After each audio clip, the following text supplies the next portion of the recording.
My name is Sharn Matthews. I'm chair of Nene Rivers Trust. And I'm also a board member of Nenescape. And I'm very mixed up.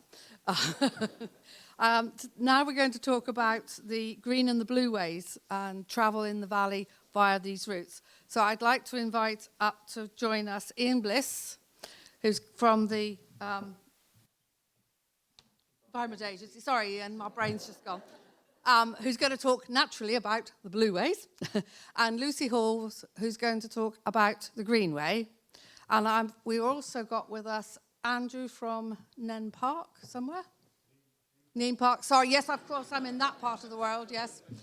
Okay, and in that case, from Stanwick Lakes, I'd like to invite Kate to come up as well, who is in the Nene part of the river. Can I ask Ian to... Hold at the bottom. Are you all right? Yes, yeah. Just kick off. I'm ready. Good, okay. Okay, so as I said, I'm Ian Bliss, Waterways Partnership Manager with the Environment Agency. We're the navigation authority for the river, dare I say it, Nene, as well as other waterways in the Angling region. And the River Nene is important for us because it's our gateway. The Northampton Arm connects with the Grand Union Canal, so it's really important to try and entice, bring boaters and other waterway users onto our navigation. And I'm going to be focusing on the Chester House Estate project, which was complex and it took some time to deliver. In fact, when we started, it was actually Chester Farms. That's how long it took. Okay, so we worked with the Destination Nene Valley Board to produce a water space study. This was stage one, so we wanted to identify where were the opportunities along the whole of the Nene Valley that we could start looking for potential stage two. So we conducted this massive study, stakeholder engagement, looking at the environmental, economic, social, opportunities and the benefits, and to ultimately deliver sustainable regeneration of the river corridor, taking into account all the other aspects and functions that river provides: flood risk, water quality, water resource, biodiversity. So we wanted to try and integrate existing and proposed land uses along this, looking at water-based activities and facilities, so infrastructure opportunities, capitalise on as a linear migration, tourism, working very closely with the Destination Nene Valley Board is really, really key to this. Water sports in particular, so non-powered craft has been a massive surge, as you've probably all seen, canoes and paddle boards. How can we improve those? And making sure that it's access for all, so that open space and that blue corridor, it's visual amenity value. So Richard Glenn Associates, who we've worked for before, started to plot opportunities along the whole of the Nene Valley and the navigation from Northampton to Peterborough, which is our jurisdiction. And this is a caption. Well, I'm going to find the pointer. There we go. So this is just outside Wellingborough, and this is the Chester Farm, as it was then called, the Chester House Estate. So we could identify that there was an ideal location for an improved asset infrastructure. And this asset infrastructure we started looking at as a floating mooring. A floating mooring for us is more able to be sustained. So when we've got high flows, it can go up and down with the river. It's not fixed to the bank. But it has its own complexities. So we used our NCPM. We love acronyms in the Environment Agency. This is our National Capital Project Management Service. That's a mouthful. So we started to look at engaging with design contractors and contractors who would undertake that big capital work, and a project team was set up. So I helped project manage that with our assets team, who sit within our waterways team. There was a brief produced for that project team, and then we started to pull together outline designs, survey sites, and gain permissions. And we were sharing this with stakeholders, and in particular Northampton County Council, as it was then, and also Natural England, who were the custodians really for Chester House. Topographical surveys, ground investigations carried out in early 2019, outline designs completed in spring 2019. This is how long ago it was. Wow. Then the planning permissions, the Natural England, Heritage England consents secured in summer 2020. Access plan all signed off by Northants County Council, and then ultimately construction was completed by spring 2021. That's a huge relief for us, but I'll go through some of the issues and challenges that we encountered along the way. So that's the design. So we've got a pressed the wrong button. So we've got the concrete plinth there that had to go on the actual land, and then that's the actual walkway, which can go up and down with these massive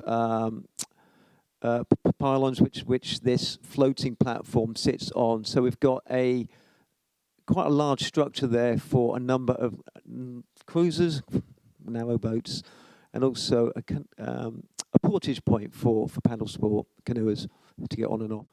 So, we were working with Chester House Estate contractors, and it changed, and we had to form a new relationship with a whole new contractor who took over the site. So that was really, really key that we had that relationship with them. I must stress that Jack, I don't know if Jack's here. He's not. Jack's been really, really good. So Jack Pishorn and the rest of the team to help work collectively and collaboratively to enable this to happen. COVID, the pandemic, I know it affected all of us, but had a massive impact on this. It's just we started to gear up momentum to take it forward. That caused problems for us. Working with the Historic England and consents was a challenge. We had massive lessons learned from working with Historic England. So again, that's sort of a box that we ticked working with them, but really, really good to overcome those. Lines of communication, both internal. Environment Agency is a massive organisation. We need to work across all of our teams and functions to make sure we're all singing from the same hymn sheet, but also externally and working with all of our partners. We had a number of partnership meetings, thanks to Mandy for organising those on numerous occasions, and Karen, to just make sure we were all together, that we could agree on that going forward. Am I talking for too long? I'll speed it up. And the weather's out of our control. When the weather gets too fast and flowy, we go into strong stream. We have to down tools, and that causes massive problems if we've got plant which is mobilised to take on that work. We have to down tools. That's costly for us. So here's some great pictures, and we had a lovely launch day. That's the picture of the platform finished with a great narrow barge on it. Increased our number of assets for customers to use is a massive outcome for us. Improved the profile for us by working with others, and working with the team, Nenescape and other partners is really key. The web traffic through the Destination Nene Valley website that we help contribute towards, and our waterway packs, which have been something that we take to our festivals and events. Lovely. Thank you. Good morning, everyone. I'm Lucy Hawes. I'm the Greenway officer for Northamptonshire Council. When we started this, it was East Northamptonshire Council, and the Greenway was just peculiar to East Northamptonshire. And this project was to improve, there's many pictures here, so I've got to go really fast, was designed to do this, ensure the heritage between Rushton Lakes and Rushton Town Centre was better understood, to improve the community's use of and knowledge of natural resources, improve the access, because there was many people going to Rushton Lakes, visiting there, but we wanted to get them into Rushton, and Rushton's got a lot going on for itself as well. Better manage their biodiversity and the heritage. So first off, where did it take place? I've just explained that, so I've got to be really quick because I'm feeling the pressure. First things first, so how are we going to do it? So we formed the Outwater into History Delivery Group. Various members, lovely core team, obviously with Nenescape at the heart of it. Nenescape, beg your pardon. First job was, how are we going to let the community know what we were doing? So we did a series of workshops, series of litter picks along the area to show us out and about in full force. And whilst we were doing that, we were talking to the community. What would they like to see? What they wanted to do? Obviously, we'd written the project plan, so we had a good idea. But did they agree with it? How did they want to get involved?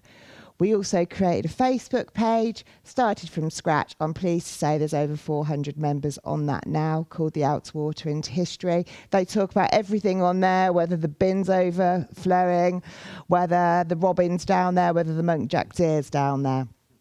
That's what it looks like. Very well followed. So the quarterly litter picks continued, and then we got involved with planting down there. The local businesses sponsored us. We'd get refreshments from Morrison's, or the local pizza place would bring us pizzas for next to nothing. This is the sort of thing we'd collect and clear up. We did a tree and ecology survey at the beginning, and then literally cut back the dead wood so we could see the woods from the trees, and then we did some more planting.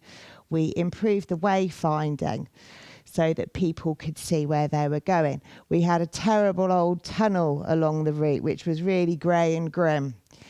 We designed a competition for the whole community, got the schools involved, designed something or write something that makes you think about the Nene Valley or Rushton's heritage. We had so many entries we couldn't decide. So the artists had to find some artists, 2 local ones. They didn't know each other. They're now firm friends, and they've gone on to get more work in the Rushton area. They decided to create one side being Rushton and detail all the heritage, the other side being the Greenway, the Nene Valley, and detail everything that goes on there. So we transformed this dark, ugly space into this amazing space. And we won an award, which was amazing. We won the 2021 award. At the same time, with some of the poems that were written, we installed some benches and chose some of the poems, the writings, for 3 of the benches along there, and they were inscribed. Then we also, to improve the access, we got a wonderful team of designers.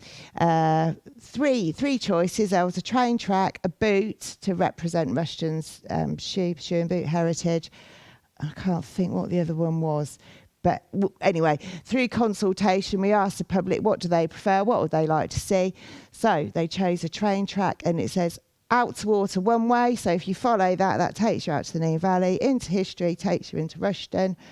I had a nervous breakdown when they were being installed with a man with a big flare gun. We also put in a load of heritage fruit trees so people can access them and pick them and eat them and do what they like. Very, very hot day back in March. And then after that, the community were going down watering them so those plants would survive. So we did the tunnel. And I can't skip this bit because this is my favourite. But the last final piece was the gateway. So we wanted people to know that they were coming into Rushton. We worked with the local business, which is just here. They own this land. You're coming from Rushton Lakes here. You come along here, and then you turn sharp left onto it was the former Wellingborough Rushton, Higham to Rushton railway line, which is this first phase of the Greenway, which was opened by Karen many, many, many years ago. We work with Moulton College, based in Higham, with their level 1 and level 2 plumbing, carpentry and bricklaying students. In September last year, we sat outside here with 5 easels talking to everybody to say, what would you like to see? This has got to be a gateway. It's got to say, welcome to Rushton. You need to know that where you're going. You've come from Rushton Lakes. Where's the way now, please? So we've got all these designs. We took them to talk to Moulton College, and with one of the artists that did the tunnel, they co-designed with everything that the community had drawn, because they were all talking along the lines of the railway, shoes, boots, all of that, what they could do with their knowledge. They also needed to get 30 hours work placement as well. So that was last September. Our first meetings with Moulton College was this time last year. And they worked so hard. They created this fence in the background. A local builder worked with them, a local fencer, and they made it look like a railway track. So they got their work experience by building that fence. Then they were out there in all that heat, flattening it and laying the slabs ready for... Oh, and the horticultural students came along to plant it, all with perennials, so it will last. What they did was recreate the train that went along there. The plumbers did this welcome to Rushton sign.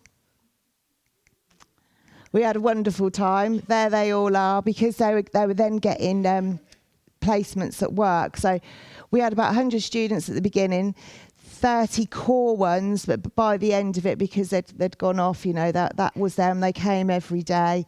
3 lecturers. We went through hard times. Material costs went through the roof early on in the year.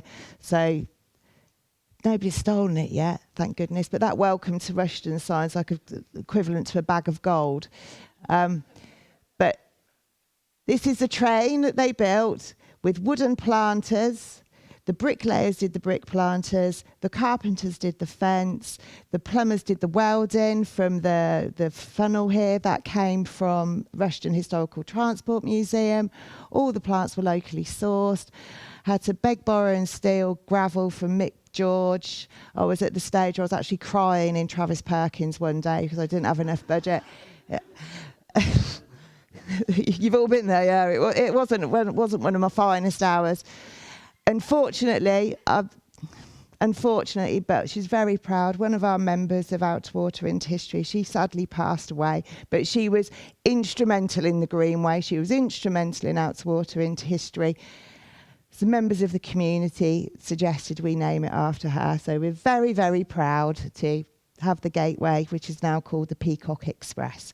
People walk past, the local community water it, they deadhead it, and they just absolutely love it. I think we have a little time for questions, so I've just got a few here to ask our panel here. Obviously, particularly the lockdown, people were using the valley much more intensely as local people, right up and down. I've walked a fair portion of it now, but I haven't got around to the paddleboarding, but lots of other people have. I don't know whether you wanted to make any comment on how we encourage people to use paddleboards in a sustainable and sensible manner. Right. We have been absolutely shocked and surprised the massive surge in particular stand-up paddleboarding. So non-powered craft is what it's called. So canoeing, kayak, and rowing. But stand-up paddleboarding in particular, they're easy to buy. You can go to Aldi, Lidl, and just buy them off the shelf. Now, everyone who uses the navigation needs to be licensed. But we have been surprised to see that 20,000 increased membership with Canoe England. So that emphasises how popular it has become. We're very keen to try and maximise on signage, access, making sure people are aware that what they need to comply with. So that's one of the reasons we had the Waterway user packs. Very easy to read, easy to pick up, and we take them to all our events. We work very closely with organisations like Canoe 2 to make them, or working with them again. What Andy said is that we can work in partnership, we can add value. We can increase our opportunities, access, awareness, education across the whole board. But we are having to hit the ground running with stand-up paddleboarding to make sure that we try and make it safe for them, but also make them realise what they need to stay safe within the water is really, really key. Thank you. Lucy, you've talked a bit about the Greenway. What about linking the green and the blue ways together? How important is that in the future vision? Oh, very important. Whoops, sorry, yeah, very, very important. There's so much opportunity. We're currently, hopefully tomorrow or tonight, we're about to go out to tender for the Northamptonshire Greenway strategy, because that's a priority for the new unitary authority. And that will look at how blue and green infrastructure can connect, because we've got a wonderful, what do you call it, benefit, a wonderful resource. A resource, yeah, absolutely. That they should be connected so that you can, like at your moorings at Chester House Estate, they'll be able to take their bikes and then be able to go and explore the local area. They should be hand in hand, so that strategy will reflect that. Thank you. Now, if I can introduce Andrew and Kate. One of the original visions for the Greenway is that it would eventually connect, and the Blue Way would connect Peterborough down to Northampton. As two venues, one at Nene Park, already well connected to the Green Wheel at Peterborough, and then Stanwick Lake, which is in one of the longest stretches of the current Greenway, it will get to one end to the other eventually. Can you tell me the importance of having those connections for you, the green and the blue ways, and how you feel it's improving your visitors' experience and ultimately also your economy? Who wants to go first? Yeah, I mean, it's, I think, as Ian said, you've highlighted that over the last few years, people have really started to use their outdoor spaces a lot more. I think historically, people have really seen a lot of these spaces as islands that they've visited. So they've visited Stanwick Lakes, maybe they've visited Ferry Meadows, and not possibly been aware of what else is around them. Victor mentioning the electric cut earlier is brilliant. It's a beautiful part of Peterborough, but you wouldn't know it's there. And actually, that river corridor that maybe in some parts of the world, some cities in this country are all facing the river. They're built around the river. I think there's many parts of the Nene Valley where the settlements sort of have their back to the river. So that the people who live really near it maybe don't appreciate the great resource they've got to be able to enjoy it. So then connecting those dots up, so they're not islands, in the local area, but they're places that people can enjoy, I think gives people a huge opportunity to get more out of that resource, but also access it more easily. We don't have to get in the car and drive half an hour somewhere to take the dog for a walk or to let the kids enjoy themselves. There are those ways to access either on foot or by bicycle or by paddleboard, if you can do it safely, to actually get between these places that are really close to people's doorstep and really close to their chimney pot. So the economy point of view, I suppose as an organisation, we charge for car parking. In some ways, it's great if people come and drive and park and pay their car, but actually, I'd much rather that they walk out their door and walk through the green space or use our waterways to come through the park. And then, if they spend their money on their lunch or they're coming and doing water sports with us or something like that, that's far better. And having a full day experience is far more valuable in terms of us delivering that quality of experience, which is, I suppose, what we're really about. I'd say. Yeah, so in terms of Stanwick Lakes, I think, firstly, I'm absolutely delighted that there are big agencies involved in connecting the venues, the sites across the River Nene. I think without those partnerships, individual sites like ours would not be able to have any kind of impact. I think in terms of Stanwick Lakes, we seem to be very close to certain space, towns and villages, but very far away from others. And some of the access routes involve people crossing A roads without proper bridge or footpath access. It's impossible to get a road bike safely onto our site. It's all right if you're taking a leisure route down our bridleway, the old railway line, but actually I think there's a bigger picture as well to enable people who aren't necessarily directly on that Greenway to come to sites like ours. So I really welcome the work that's being done, but I think there's a broader picture as well that would impact us very positively in the future.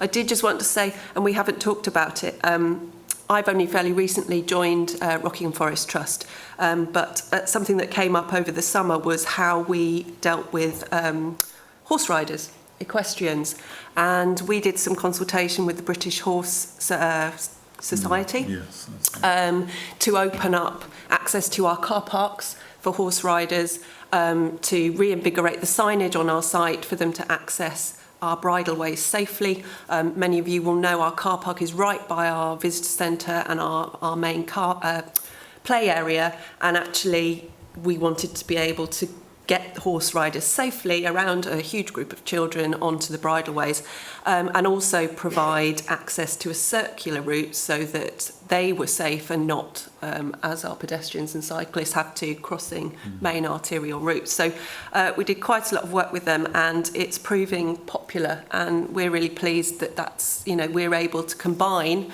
cyclists, pedestrians, horse riders on our site safely, because I think that has added value to our site. Brilliant. That's great to hear that historic routes are coming back in, methods of transport.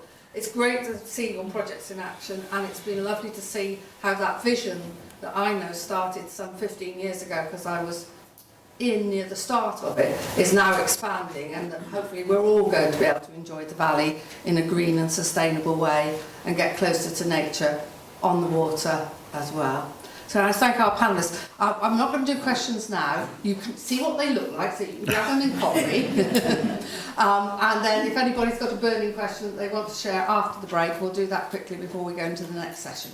Thank you very much. Thank you to our panellists.